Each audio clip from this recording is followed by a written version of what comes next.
อ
ากาศร้อนเลย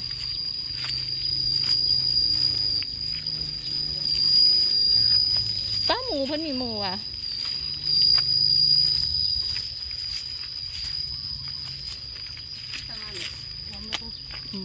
อันนี้คอยจะ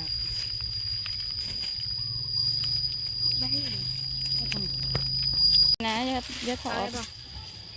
วิธีหยับนะเอาเด้อได้นี่มีอันกลับอ่ะบ่มีนะอามีมาดูป่าบ่เอาพอแล้วไม่ได้พอแล้วบ่เอาพอแล้วนะได้คนมาที่ม่วงเต็มบ่ไม่หมอกมังเอ้ยมะม่วงอ่ะเคยเห็นมะม่วงอันนั้นนี่ซื้อพอแล้วเด้อมีอันนี้หอยว่ะแบบหอยแล้วก็งัวว่ะเอาซีนหมูไก่อันนี้ขายยังไงจาน50รวมกันจาน50ร่วมกันเหมือน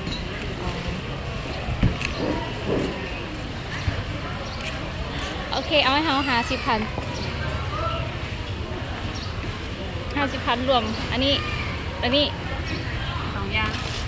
เอาจักรยานกระไดเด้อเอาจักรยานกันเลยเอาเนื้อละหน่อยอันนี้หน่อยนึงโอเคลองชิมเลยซื้อสิแล้วก็แมงแคงแล้วก็อย่างอีกอันนี้เขามากินได้ดิได้พันเดือนพันทำมาได้เนื้อละหน่อยโอเคโดยทำมาได้ครบเอาอย่างบออยู่ตลาดถูกกันคำทุกคนวันนี้สอนแนวออกมาซื้อเส้นกระเปียกแล้วก็ไม่เห็นหนึ่งไม่เดี๋ยว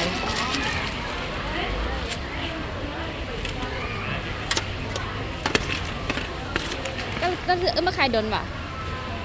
บ่หัดเช้ามือฮะยังบ่หัดเช้ามือมาขัด2 มื้อเฉพาะเขามาเผื่อเขาไม่เห็นแม่นแหละค่ะเขามาแม่ลองชิมกันกันเดินได้แล้วมาลองชิม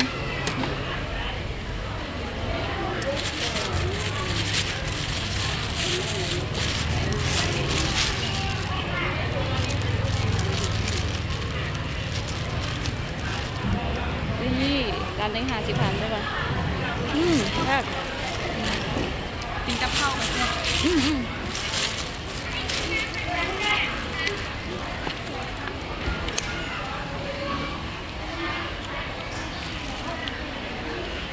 น้ำแข็งก็แซ่บจนอันนี้หอยมันปะอ้อมหอยใส่กระปูอ่ะมันจะแซ่บเนาะ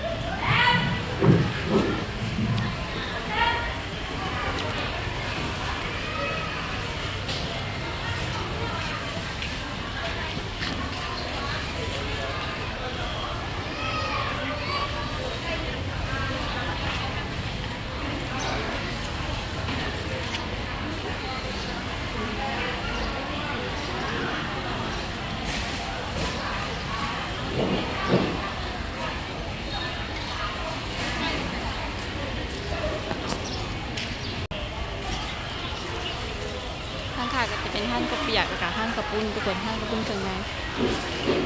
คนก็สิหลาย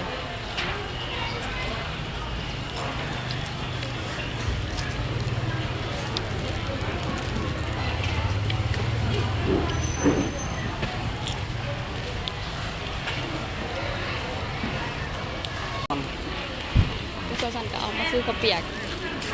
โลละ20,000เนาะ เนี่ยละ เดี๋ยว 10 ครับ กับข้าวปุ้นข้าวเปียกอยู่ตลาดสวนกลางคำ